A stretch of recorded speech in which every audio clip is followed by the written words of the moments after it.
Good day, our numerous viewers, and thanks for joining us again. It's time to watch the lovely program, Banking Helpdesk. It is another day of interesting episode. I want to thank you for a good period of education in banking matters. Today, we want to bring to your notice what you have known before, but which you don't really know very well. And the topic is reactivation of a dormant account involving an old customer, let me say an aged customer with irregular signature.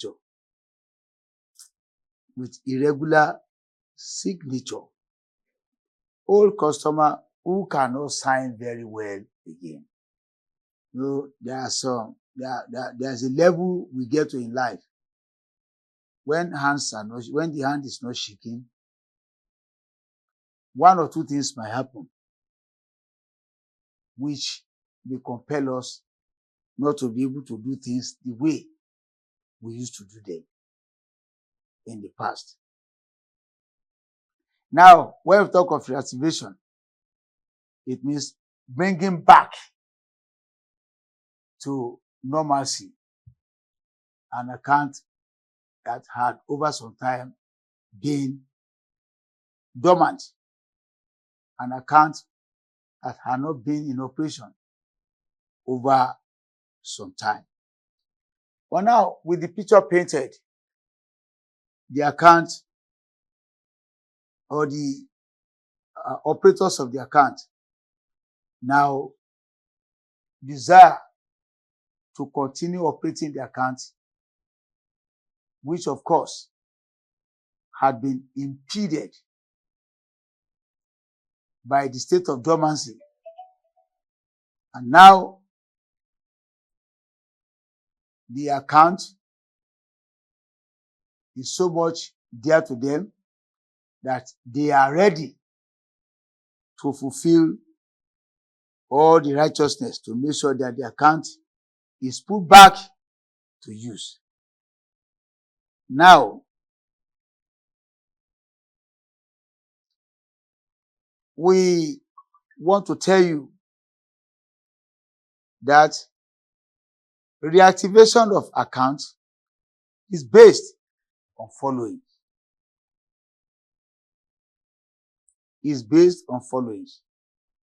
As complete number of signatories. In most cases, must be in attendance with the person signing irregularly. Whether he signs regularly or otherwise, he must be around. You don't reactivate an account while one of the signatories who is alive is not there. When the person is dead or is physically incapable, that's a different ballgame. But when the person is alive, but he is now old, it's another different ballgame. The account must be reactivated. And in as much as all the signatories are alive, they must sign. When somebody is passing through a case like stroke, he can't sign. So, the medical report will attest to the fact that the man cannot do what officially they are expecting the person to do. Now, number two condition, based on the death of a signatory, that is, what can make a case of reactivation come up, is when a signatory is reported dead and the account had been in a state of dormancy, particularly when you have a huge sum of money. And based on the sensitivity of the mandate on the account, operations, particularly withdrawals, cannot be made. The account must be reactivated first before anything could go on. Another one is absence of other level of signatory. That is, for example, when a principal signatory is not around and you can only pay into the account, you cannot pay cash. You see, common sense will suggest that why should I pay into an account where we cannot withdraw? Why not let us warehouse this money into account pending the time when the principal signatory will be around, so that we not just keep some money idle. Particularly, see, the way we talk, we are talking of joint account involving 3 persons to corporate account over and over. Now, we go to instances that may send account to dormancies. That is, happenings that might make account become dormant. Number one, the case of death. When a principal signatory dies. Of course, I mentioned a couple of seconds ago that making payments, that is boosting the balance in the account when you cannot withdraw, doesn't make enough sense. No. Another one is displacement. If for one reason or the other, somebody is no longer living in his old environment.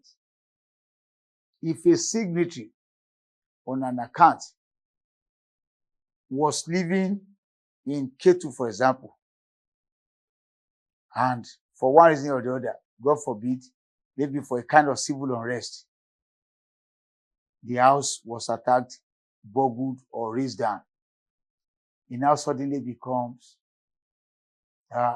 somebody living in Mowe Bafu, or somebody living in Shagamu, or somebody living in Ibejuleki.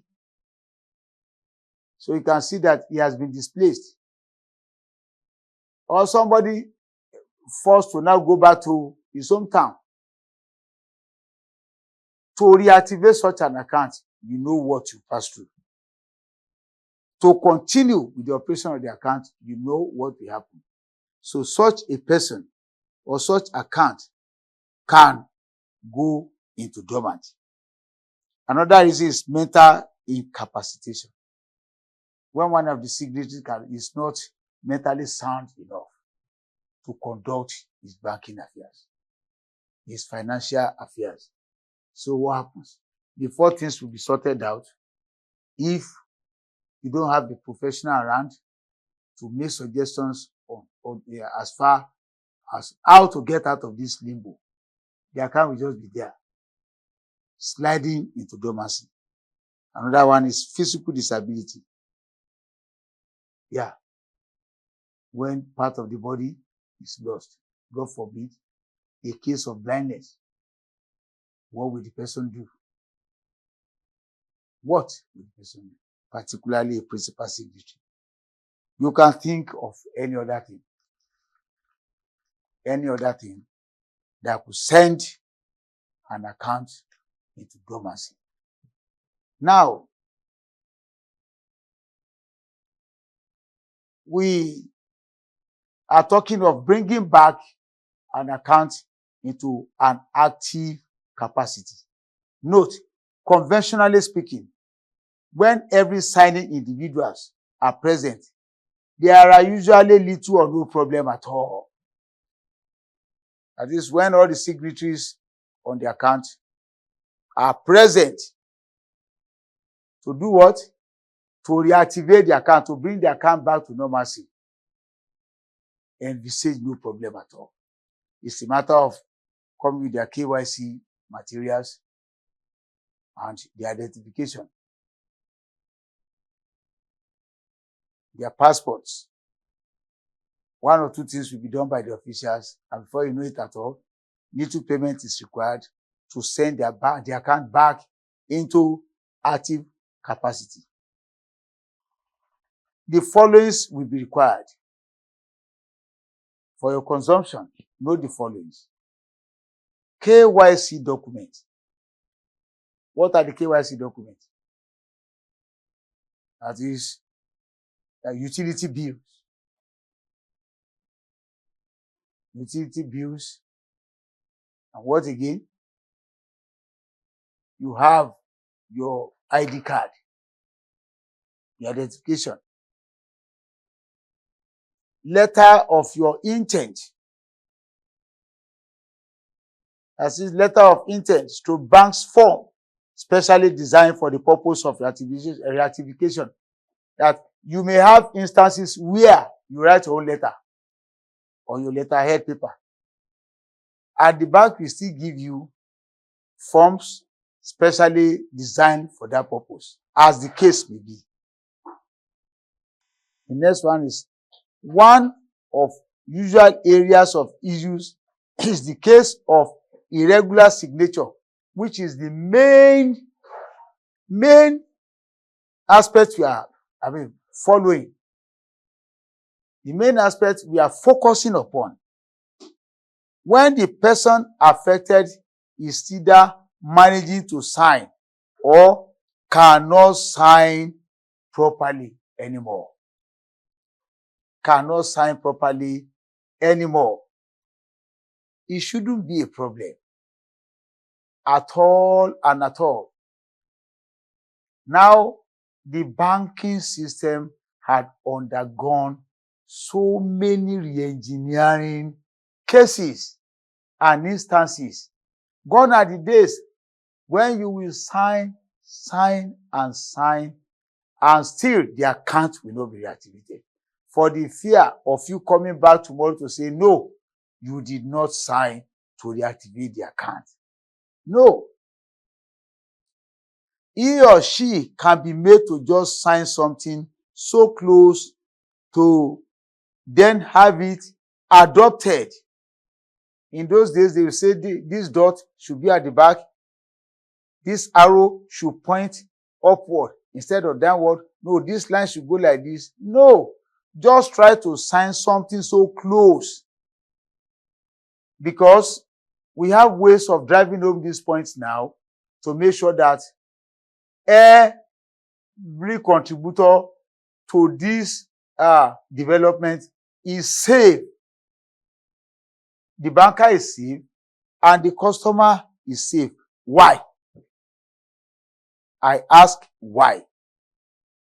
Cameras are now available to show that the person, whether a man or a woman, visited the bank on that particular day, on the day of reactivation. The person with irregular signature had actually visited the bank to sign. CCTV is there. Then there's a camera in the front of a cashier or customer service person, capturing what that person is doing.